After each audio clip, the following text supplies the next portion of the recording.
The Lord be with you. Let us pray. Holy God, as we come together today for worship and fellowship and formation, we thank you for the gift of this church.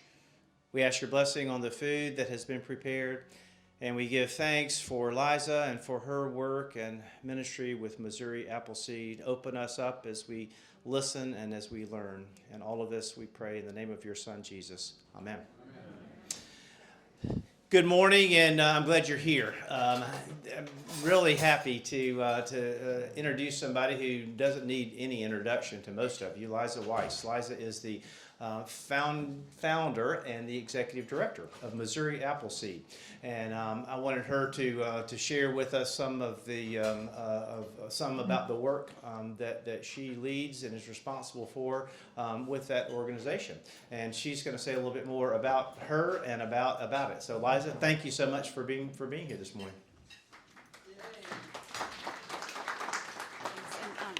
David, when I want to advance the slide, I just ask him. How does it?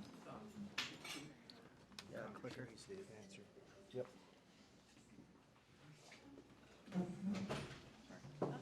Down will take you forward, up will take you back. Okay. Okay, well, thank you so much for inviting me to come and speak to you all this morning. I'm Liza Weiss. I think I recognize everybody here. I've been coming to St. Peter's since I was a child, and I was married here, and it's great to be back here with my family now. So, as David said, I'm the executive director of Missouri Appleseed. We're a small nonprofit. Our office is at SLU Law School, and we are part of a larger network of Appleseed centers across the country, and we all are independent nonprofits, and we all work for systemic change in the states where we're located. There's Oklahoma, Nebraska, Chicago, Appleseed, that's like New Jersey, New York. There's one in Mexico City, and every center works on issues that are relevant to their state. So we're very small, and Missouri Appleseed was started in 2017. We have 2 full-time staff, me and one other woman, and a great board, and a lot of partners in the community, and some contract workers. So this is our mission. We believe all families deserve the opportunity to thrive. Through research, advocacy, and education, Missouri Appleseed works to improve the systems and policies at the intersection of public health, criminal justice, and child welfare. So unlike some nonprofits, we don't provide direct services. We don't represent individuals in court. We don't provide items people need or housing. We work to try to change the underlying laws and policies, hoping to make a greater impact. And that's what all Appleseed centers do. And that's sort of what Appleseed was started about 30 years ago with a bunch of lawyers who had gotten together for their law school reunion, and they wanted the Appleseed, like working at the root of the problems. That's how the name came about. Okay, hold on. Okay, I don't know if it's okay. Okay. Sorry. Well, that's okay. Well, here's 1 second. Sorry, but okay. And prior to starting Missouri Appleseed, I was a public interest lawyer. So right after law school, I was a public defender in Boston, and then my husband and I lived in D.C., and I represented children in foster care and family members working to adopt children out of foster care. Okay, so now I'll talk a little bit about the work we've done. Let's see here. So as I said, we've started in 2017, and we have great board members, one other full-time staff member. And so our first project, the first issue we worked on was related to incarcerated women's health. So I'm not sure if how much people know about what it's like to be in prison, but you have to purchase like a lot of like hygiene products, shampoo, soap, really everything. And people and individuals in prison make about like like less than $1 a day working, and a lot of the items in the commissary are more expensive than they are out here in the free world. So when we started was right around the time that the First Step Act was being introduced federally, and I'm not sure if you all have heard of that, but it was during President Trump's tenure as president, and it was a revolutionary criminal justice reform bill. And one of the things they did was ensure that all women in federal prisons have access to free, quality, feminine hygiene products.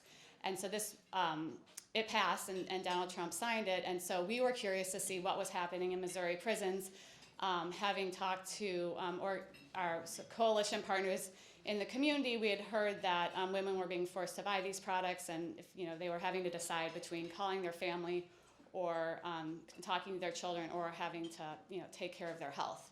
So we, sorry, maybe I'm going a little out of order. That was our first project. I'll talk a little bit more of that in 1 second. So this is how we do our work: research and advocacy. And we try to work across, in a bipartisan fashion, and we've been successful doing that. And we also do education. We provide free continuing legal education programs, CLEs, to lawyers and judges. And we work in partnership with Missouri's 21st Judicial Circuit, which is the St. Louis County court system, to provide these. And so we often, provide our trainings on issues that we're working on, sort of as a way to educate lawyers and the community on issues we think are important. So I think we're going to go to our first project in 1 second. Okay, so these are a few of our initial legislative successes that we're excited about, and I'll talk more about. We were able to pass legislation for community-based sentences for primary caretakers, ensuring that when primary caretakers are being sentenced, judges consider the effects of incarceration on their children. And then we work to ensure women in prison, in Missouri prisons, have access to free, quality hygiene products. And we work to change the way Missouri treats Medicaid status when people are arrested. Before we started that project, which I'll talk more about, Missouri was terminating people's health care just when they were arrested. So when they were released, they didn't have access to health care, which really increases recidivism. And then we work to establish a nursery, so mothers who give birth in prison aren't separated from their babies hours after birth. So this is our first project that I was starting to talk about earlier. We received a small grant from the Missouri Foundation for Health. Because we're a nonprofit, we have very low annual budget. It's currently below $300,000, and so we do grants and some fundraising to support our work. And so we received some funds, about $30,000 from the Missouri Foundation for Health, and used that to conduct research inside of Missouri prisons. We were able to establish a nice working relationship with the Missouri Department of Corrections, which can be a challenge for outside people, but we were able to do that, and we surveyed 90 women in Missouri's 2 female prisons, one in Vandalia and one across the state in Chillicothe. So we worked to do research inside those 2 on the status of access to hygiene products for women. And what we found were that over 80% of the women, I think the statistics will be coming, were making homemade products because they couldn't afford to take care of, they couldn't afford to buy the products. So, and I think we'll have additional statistics too. But so what we were able to use that research to talk to legislators in Jefferson City and to get funds inside the Missouri annual budget to provide free products for the women, and to pass legislation making this a requirement. And then later we went on to pass a bill in 2021 having this apply to jails too. Jails are where people are held when they're arrested or they've been sentenced pre-trial, and they're being held pre-trial or sentenced usually to a year or less. And those are run usually by the county sheriffs. So let's see. So then last year, or earlier this year, we were able to do a little follow-up research since our bill was passed, and we saw the impact of the legislation and the appropriations we were able to secure. So now that women in prisons are being given free quality products, and the line item in the budget is $240,000 per year for this. So homemade product use went from 80% to 10%, and infection rates were cut in half, And we really are proud of this and happy that women are able to have some dignity and take care of their health in prison. Another project more recently we worked on is working to ensure that women who give birth in prison and who qualify under the Department of Corrections regulations, which are pretty strict, are able to, and if they have one of the qualifications is you have 18 months or less left on your sentence, to be able to live in a nursery setting in the Missouri female prison in Vandalia with your baby, and then you will, both leave prison together. 9 other states have prison nurseries, and I think we go on a lot of the research shows that New York State's had one for over 100 years, and women who participate have lower recidivism rates. There's no negative impacts on infants. In fact, they often have better outcomes than babies who are separated from their parents. And this past in 2022, they're currently building out the nursery at the Vandalia prison, and it should be operational in 2025.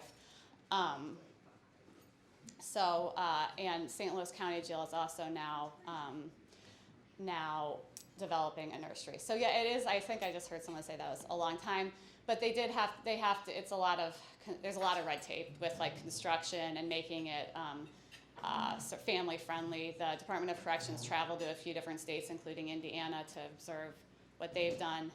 And and here there's a statistic at the bottom of this slide that 75% of the mothers who participated in the prison nursery program in New York State were living with their child 3 years after release. And oftentimes, if there isn't a family member, if there isn't a prison nursery option, there isn't a family member, children go into foster care, and it can take years to reunify the family after the individual's released from prison, even if the incarceration has absolutely nothing to do with their ability to care for their child. So I touched on earlier, we also have done, we worked on this community-based sentencing for primary caretakers. So children who have incarcerated parents have a lot of physical and mental health issues that have been documented. It's, I think, pediatricians and the medicals community consider having a incarcerated parent an adverse childhood experience, an ACE, and a lot of medical and like pediatric associations across the country and in Missouri have this as this is a policy priority for them, and so we were actually working on this bill. We were able to work in partnership with some pediatricians across the state. So let's see here. Okay, so so we were able to help pass this legislation again, in a bipartisan fashion. I'm sure you guys all follow the news. We have a super majority Republican state legislature, and all of the statewide offices are held by Republicans. So it's really, you definitely need all the Republicans to pass the legislation, and it's great when you have the Democrats do. So that's something we pride ourselves on is working on both sides of the aisle. And so actually the bill sponsor for this bill was a former judge from West Plains, Missouri, and he's a Republican and head of the Judiciary Committee in the House of Representatives. And he was a great advocate for this, as he could talk about his experience as a judge for 30 years and how important families are to everyone in Missouri.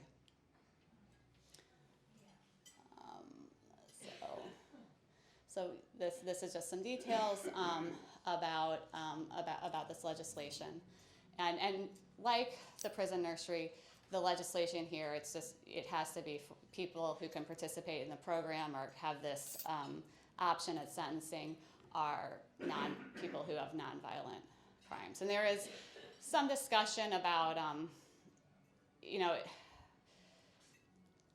is this too narrow? And I think there's some criminal justice advocates would say that real reform isn't going to happen if you just include nonviolent people with nonviolent offenses. But that that's just a side note. Yeah, that's what we like. That's what we think. We're incrementalists. Okay.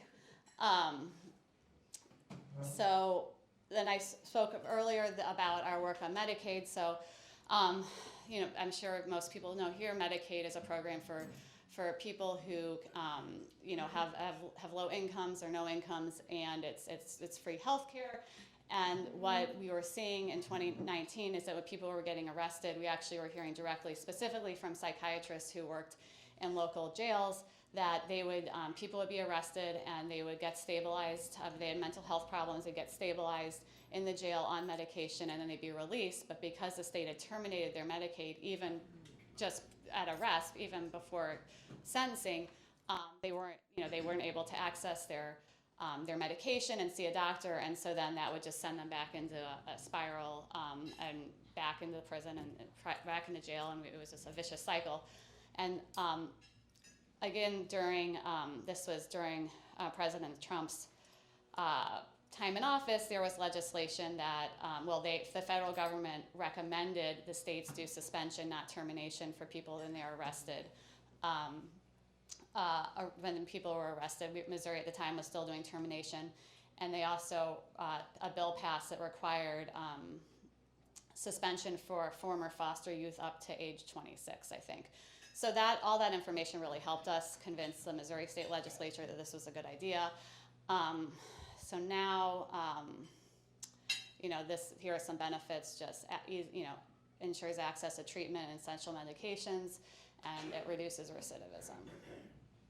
Do you have data on that particular thing? We do. I have some research that I can email you. So we worked with, again, a broad coalition. That's something that we always try to do with all of our work. We worked with NAMI. I can't think right now of what that stands for, but it's National Alliance Even Mentally Ill. Yes, thank you. NAMI, some St. Louis University law professors, and and we were very excited. And the sponsor for this bill, the original one, was Senator Huff, who's a Republican from Springfield and from Greene County, and he was seeing this problem in his jail there, and so we were excited that he wanted to sponsor it. And he's head of the Senate's Budget Committee, so that was helpful too. And it did take a little while for the state. We have some very old software systems in the state to implement this legislation, but it did.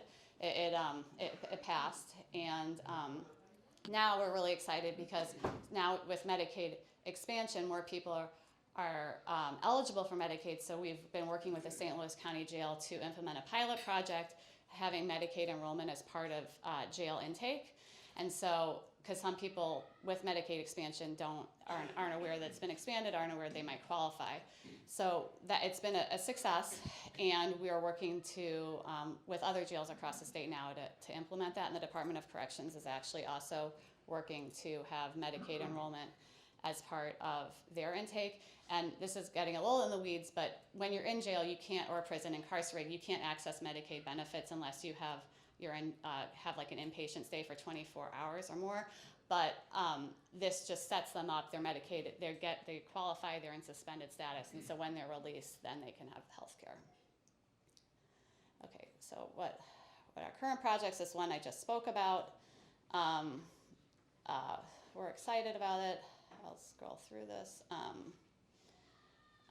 And then this is sort of in the future, but the federal government just recently has created, Missouri states can apply for a waiver to allow Medicaid, to use Medicaid funds for people incarcerated 90 days pre-release.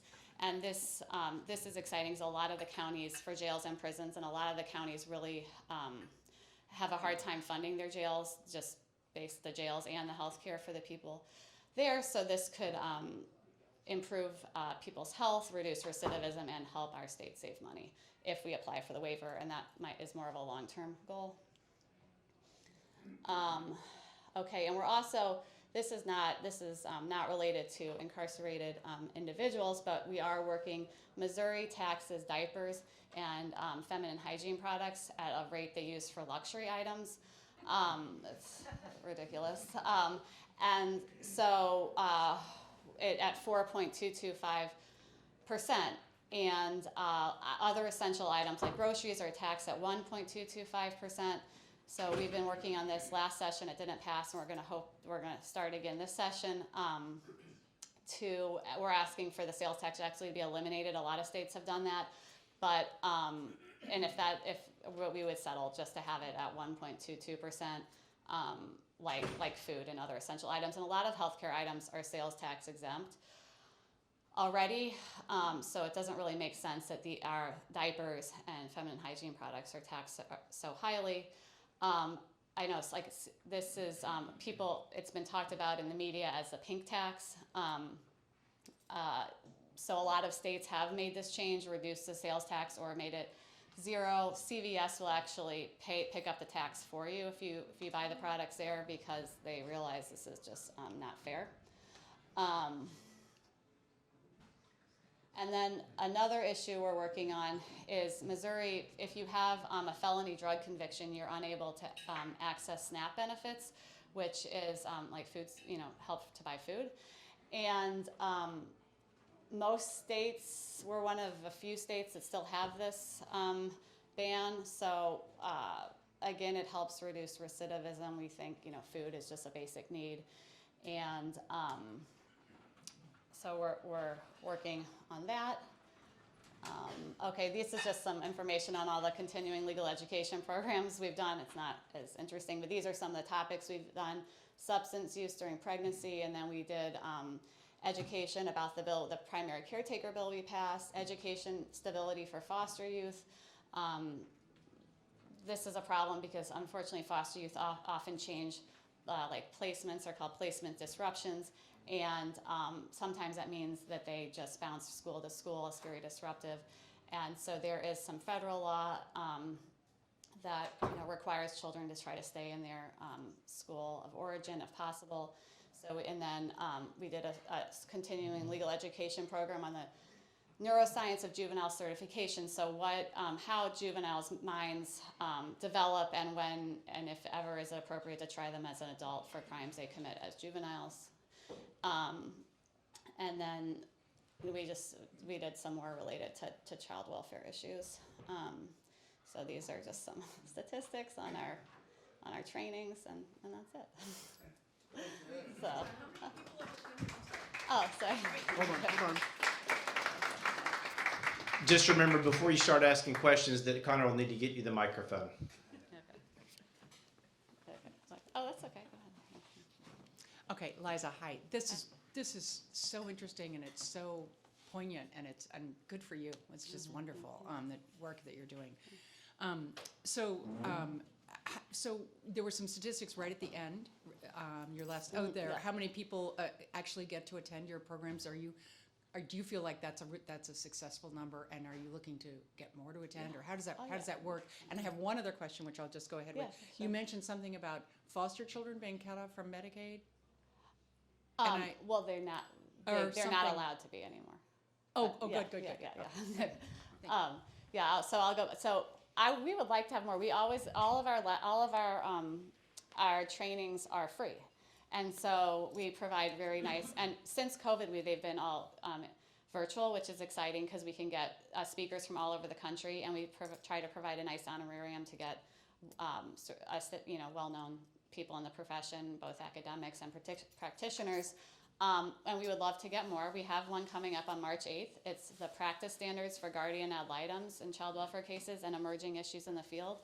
And it's going to be a day long. And we've got a bunch of, we're partnering with the National Council for Children, Council for Children, and again, the 21st Judicial Circuit. So anyway, I'll forward you all the announcements because we'd love to have more attendees. And then, So you don't have to be a lawyer to attend. no, sometimes we do get anyone can attend, really, yeah.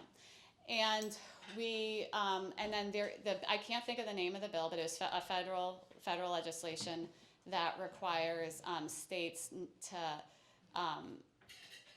keep. I'm gonna have to. I think it's former foster youth through. I think it's like if you're through age 26 have to be kept on Medicaid they're arrested. I'm actually getting this a little mixed up because it doesn't make sense. But there was some very positive federal legislation. They recommended suspension, and then you can't terminate a juvenile who's been arrested. And then there's something related to foster youth too, but I'm gonna have to get back to you on that one. I'm sorry.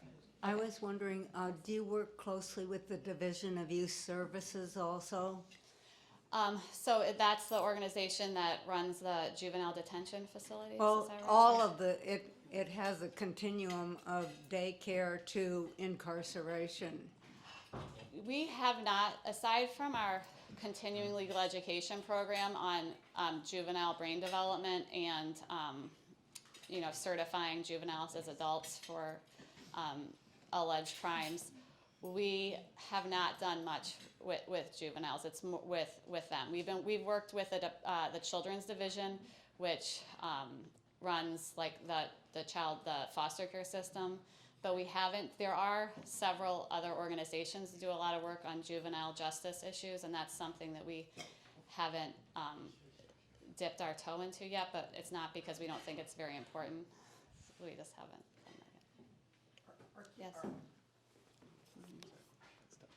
Are children and youth sort of or women sort of your focus at this point, or do you do anything with, the reason I'm asking is, I work with a program, a bakery, Laughing Bear Bakery, that employs people coming out of jail and giving them job, training opportunities, readjustment kinds of things. And they say the biggest thing for people going back to prison is having a job. If they've got a job, in our case, we've only had 3 in 7 years that have gone back to jail, when it's normally 65 to 75%. So wondered if there was anything about helping people. There was some talk about you didn't have to put it on job applications that you were, had a conviction and stuff. Yeah. And so are you working in that area, or is there anybody doing that? Because we're really working to keep people employed. Right. So we haven't done any. I mean, we like to think of a lot of our work that helps people when they're reentering, but we haven't done. I know done anything specifically on jobs, and I think that's great. The bakery that you're working for, and I know like there's several organizations like Schnucks and Pie Pizzeria. I think they are known as second chance employers, kind of like the bakery, and we work with people who are involved with the it's like it's a job fair for people returning from prison, or who have criminal records. Yeah, so I think that's really important, and again, just given our limited size, but yeah, so that. If you're looking for an opportunity, feel free. Okay. Okay. Yes. On the Hold on. tax rate hopefully being lowered. I'll wait. All right, I'm here. On the tax rate hopefully being lowered, I followed that one for a couple of years because it was just what thinking is in this. So number one, what thinking is in this that you're kind of fighting against that it's at this 4%? Number two, what are your chances this year, you think? And number three, who would be good for us to work with on that one with you Okay. on advocacy? Okay, I don't know why it was originally passed. What was said at this rate, I'm just thinking maybe people who said it might not have had personal experience buying the items. I don't know, but it doesn't make sense. Number two, okay, so and why I heard, so last year, it got out of the Senate. The Senate passed it. The House, we had a hard time getting it getting it referred to committee. And I heard that maybe the Speaker of the House wasn't that excited about it, Dean Plocker from Town and Country. That's what I heard, and I think the only people that ever testified in opposition to it were like the Association of Municipalities. So I think they thought they were going to lose money. Is that the reason, just the money? Yes, just the money. And and what are our chances? I don't know.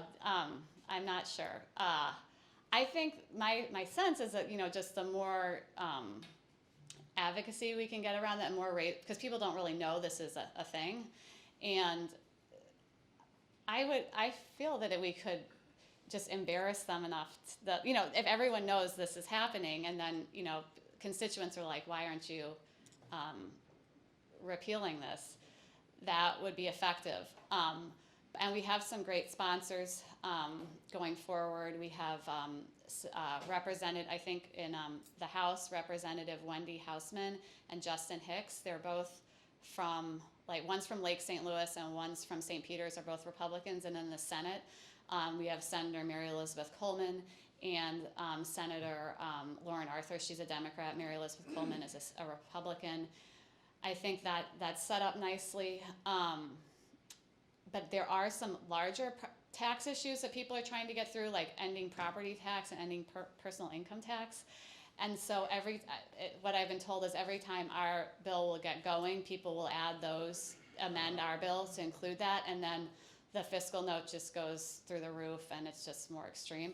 So and we're going to give it a shot. I think reaching out to your lawmakers really helps, especially if you have a Republican representative or senator. I don't know where everybody lives, but I know, like here, St. Peter's, we have two. We have Ian Mackey, who's great, and Representative Mackey and Senator Tracy McCreary. They're both Democrats, and they can really help, but really the Republicans have all the power in Jeff City. So if you know it, that's really, I think, just contacting lawmakers.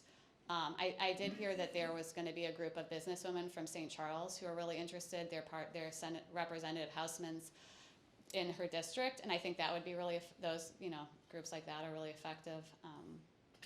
But just going to Jeff City and speaking to lawmakers, not a lot of people do that, and it makes a big difference. So if you want to go, you can ride with me.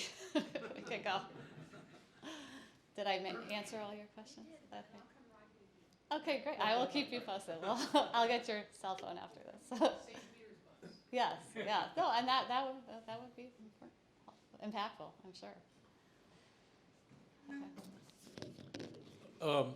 I'm 60 to 65% sure of this, that maybe Illinois has a pass or get out of jail free card on when you apply for a job mentioning criminal history.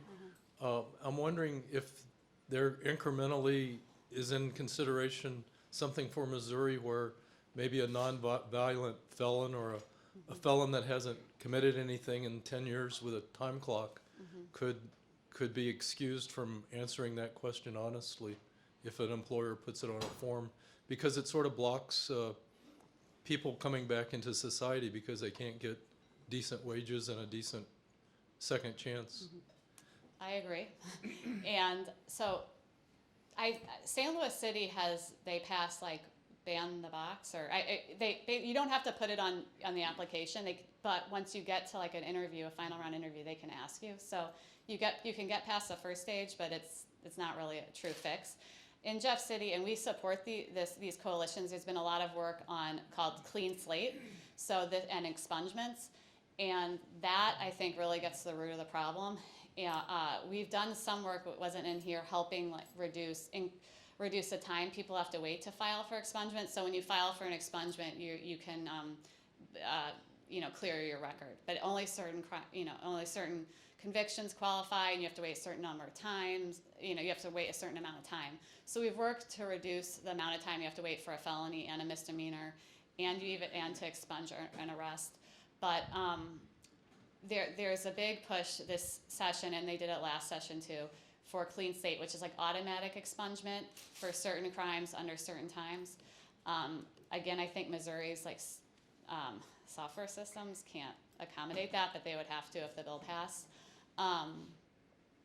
So I think that is really important, and I think that has bipartisan support in Jeff City, and I think we're moving in that direction to have more expansive expungement options and even automatic expungement.